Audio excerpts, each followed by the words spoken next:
All right, last one is the paranasal sinuses. So we have four of them: the ethmoid air cells, sphenoid sinus, maxillary sinus, and the frontal sinus. These guys are all paired as well. Something about sinuses is they're lined by mucosa and they open into the nasal cavities, and they're all innervated by V1 or V2. Let's talk about innervation first, just because it's the easiest. We know that V2 is more inferior, right? And so the maxillary sinus is the most inferior of all these. So that's the guy who's going to be V2. All the rest are V1. But here we go. Let's talk about them. For the frontal sinus, it's the most superior sinus, so the highest one up. Typically asymmetrical, and it becomes well developed at 7 years. It doesn't really become developed at younger years. The artery is a supraorbital and supratrochlear artery.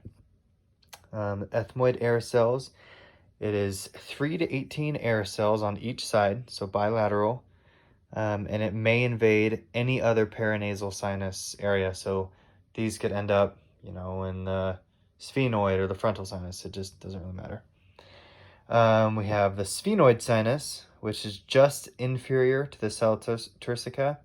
But other than that, it didn't really have any other information on the slides. Maxillary sinus is probably the most important to us. Its superior border was the orbit. The inferior border is the molars, like the palate. The medial border is that nasal cavity. The lateral is the cheek. And then the posterior border is that infratemporal fossa and pterygopalatine fossa. So 2 fossas. Arteries that run through it are the big guys: ASA, MSA, PSA.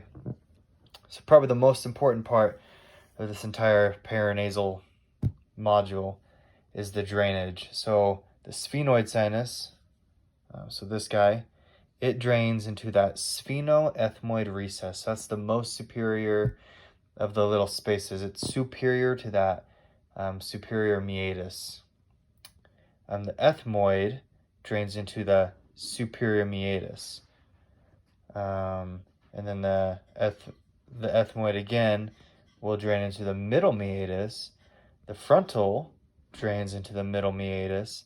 The maxillary drains into the middle meatus. And then in the inferior meatus, there is the nasal lacrimal duct. So most is going to be in the middle. Sphenoid, just because it's backed by the sphenoethmoid, is going to be in the back.